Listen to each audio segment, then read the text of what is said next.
Hello mga katol.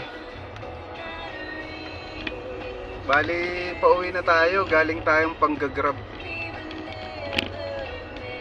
Naabot na tayo ng alauna. Nag-start tayo,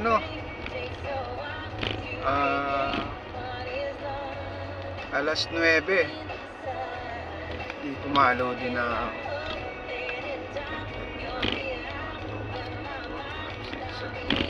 11. Naka rin tayo 14 hours duty. Sulit naman. Bali kumita tayo ng 4,000 mahigit. Bali 4,400. Tapos itong unit ko binaboundary, nabulog ko to. Ililis ko yung 1,500 doon. Meron pa tayong 2 plus.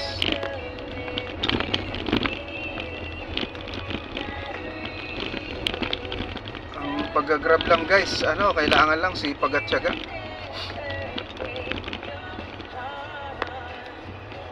Tapos lagi mag-iingat at magdasal sa Ama.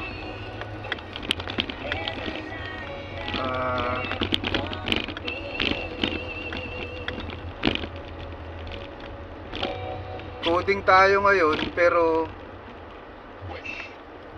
sa ngalan ng bagyo na-cancel yung coding.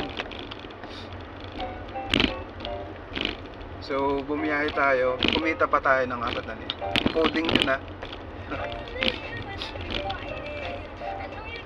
Hope sana bukas medyo maganda naman yung bigayan para maka 5,000 naman tayo, para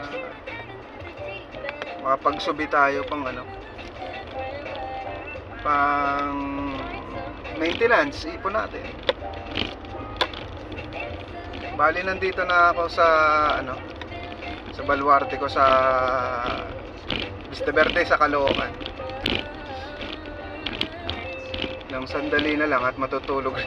Magpapahinga naman ako. Hindi ko na nakuna ng video yung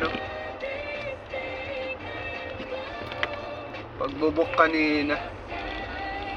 Siguro sa susunod na video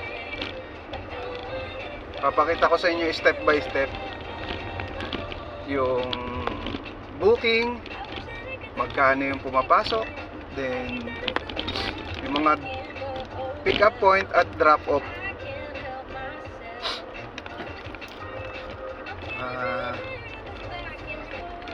Sana suportahan nyo yung aking YouTube channel. Kasi first timer lang ako. First timer lang bilang pagbablog. Mga katol,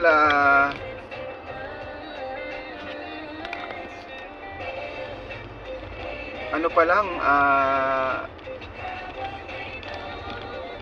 isang buwan pa lang akong nag-grab. So sana makasurvive tayo. Sayang din naman kasi yung unit na sa atin, biniyaya kumbaga. Kaya sana suportahan nyo yung aking YouTube channel para mapakita ko rin sa inyo kung paano yung diskarte. Kasi alam ko naman ang diskarte dito kay Grab, kasi joyride din ako Pinagkaiba lang, motor yung dati, ngayon sasakyan na. Kasi nga nag-uulan, tapos pag sobrang init, init naman. Kaya nag-upgrade lang ako.